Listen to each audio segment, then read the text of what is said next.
We are going to be creating several different types of select queries, and we're going to be selecting columns to display from single tables, so just from one table.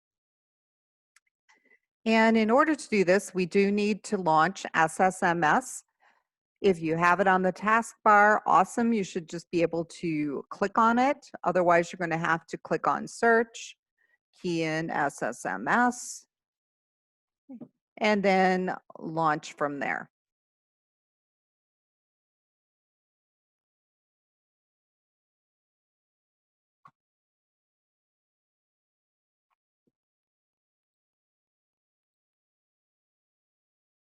And for connecting, you should just be able to hit connect because we're using Windows authentication.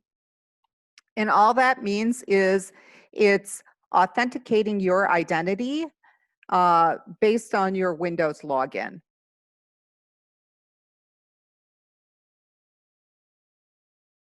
And here, I'm going to display these side by side because it'll be just a little bit easier to work on the assignment that way.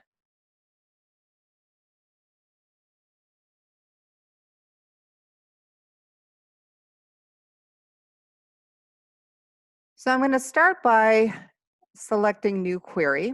This is where we're going to enter all of our queries. And we're going to go ahead and start by entering a little comment up top. So I'm going to key in my name, press enter, and task number 1. And I'm going to end the comment. So you can see that the comment starts with a slash and an asterisk. It can be multiple lines, and then you end the comment with an asterisk and a slash, and in SSMS, it displays in green. And then below that, I'm going to be entering the different queries for task 1. And so our scenario here is our boss would like us to display all the data from the invoices table in the AP database. So first, we tell it what database to use. So we say use AP. And then we have to give it our select command. And if we want to see everything, we use an asterisk. So this says select everything. And now we have to tell it what table. So we're going to say from invoices. Now, if you didn't know the names of the tables, you can expand databases and expand AP and expand tables, and then we have the names of the tables. And you'll notice that when you specify the name of the table, you do not need to put the schema DBO dot in front of the name. So we can just say invoices instead of DBO dot invoices. Okay, so that is our first command. So we're going to go ahead and execute. Okay, and at this point, we are displaying everything that's in the invoices table, which is exactly what the boss wanted. Okay, and so what we're going to do is we're going to take this closing comment, highlight it, and move it to the end of our command. Okay, and then I'm going to click, and that basically comments out the command. So I'm going to press enter a couple times, and we're moving on to scenario 2. Our boss would like a similar query, but they only want the following columns displayed: invoice ID, invoice date, and invoice total. They would also like the result set sorted by invoice total in descending order. All right, so it's similar. So what I can do is actually highlight the previous query, copy. Whoop. Let's see, we'll try that again. Edit, copy, or Control C. Press enter a couple times, and you can edit and paste, or press Control and the letter V. Now, they said invoice ID, invoice date, and invoice total. Now, I happen to have this information down here for you, but if you did not know, the column names are case sensitive. So if we looked at invoices and columns, this tells you what the column names are. Okay, so if you knew that they wanted to see invoice ID, you'd know exactly how to spell it. If you knew that they wanted invoice date, kind of take a look. And as you're keying, you'll notice that it kind of displays here. You could actually, once it displays, just kind of double click on it and use it. And then we want invoice total. So once you see invoice total, double click, and then I'm going to delete the asterisk. Now you will notice that I have commas in between the columns. So this is specifying 3 columns. And usually if we do this and we specify columns, we put from on a separate line. So I'm going to press enter. And before the semicolon, which is the end of the command, I'm going to press enter because we need to sort this. So the clause that you have to use for sorting is order by, and we said invoice total. So you can start keying in invoice and then double click on invoice total. And then we said we wanted it in descending order. So we're going to do a space and key in the first 4 letters of descending. Now you'll notice that if it is a keyword in SSMS or SQL, it is displayed in blue. Okay, so anything that we see displayed in blue is a keyword, which means it's part of the language. Okay, so the name of the database and the names of our columns are not part of the language, but the commands and clauses are. So this is our second command for scenario 2, and we're going to go ahead and execute. And just to double check, we are displaying invoice ID, invoice date, invoice total. That looks correct.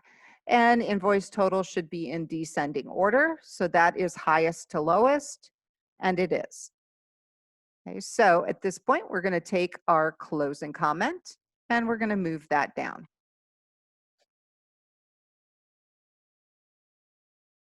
Scenario 3.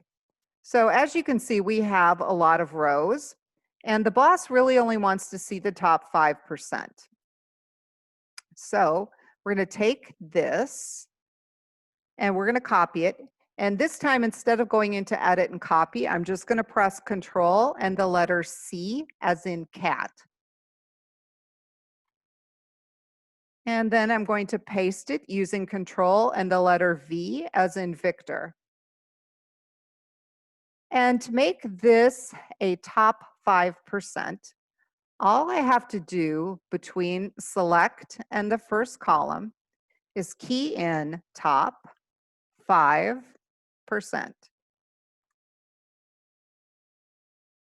Okay, and then when I run it, I'm going to get 5% of the total number of rows.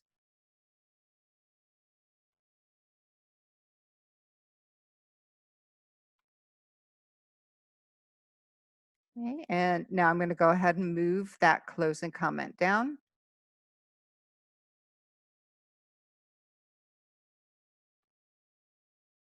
And our fourth scenario. So now the boss wants a similar query, but instead of the invoice date, they want a different column. They want total credits. And total credits is actually a calculation. We're going to take the credit total and add the payment total to it. And they only want to see invoice ID 17. So I'm going to actually start with the second query here. Copy this one. And the reason I copy and paste is because it's less likely that you're going to get typos, and it's easier and it's faster. And let me show you what a typo looks like. If you misspell any of the columns, you get a little red squiggle. Okay, so that is your indicator that, hey, there's something wrong. So then you'd want to look in invoices and see what the problem is, because it's saying that column is not there. Okay, so at this point in the semester, red squiggles are bad. Okay. You don't want them because it indicates there is something wrong. And when you run it, it's not going to work. All right, so scenario 4. They do not want date. So I'm going to delete date and the comma.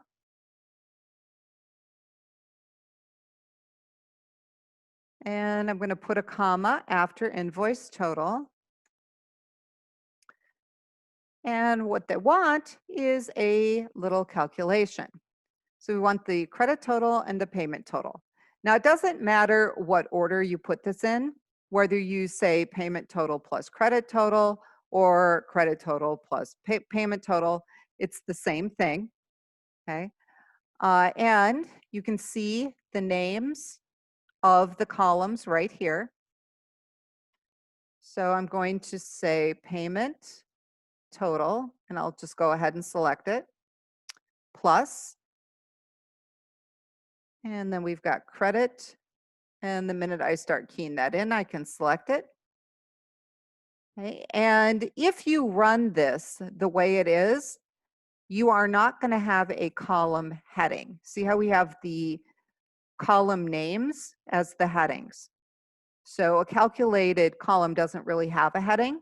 So we typically give it an alias. So right now we have the calculation, and we're going to give it an alias using as. And we are going to call it total credits. Now, if it is 2 different words with a space, you have to put it in single quotes. If it's one word, like invoice total, invoice ID, credit total, you do not need the quotes. Okay, you only need the quotes if you're going to put a space between the words. And so if I want to display it like this, okay, with the space, then I need the quotes. So at this point, our select statement is done. And we need to actually add a where clause because we want to limit the rows to invoice ID 17. So the where clause goes between from and order by. So right after from, we're going to add where, and we're going to say invoice ID, which is the column we need to check, equals 17. So it's only going to display the row if the invoice ID is 17. And let's go ahead and execute. Now, what happens if there is no invoice ID of 17? Then it just displays nothing. Okay, so let me show you what that would look like. Invoice ID 1700 does not exist. Okay, it just displays nothing. Okay, I'm going to change this back to 17. And I'm going to move my closing comment down. And at this point, I am going to save this. And I'm going to call it Chapter 3 Textbook Assignment.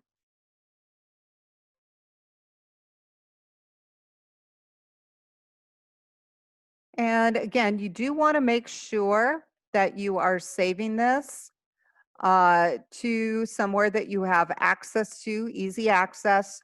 Or if you are on campus, make sure you are putting it on your jump drive or the Q drive. I'm going to stick mine in that 178 folder that I created. You'll notice that it is a SQL file and it does have an SQL extension.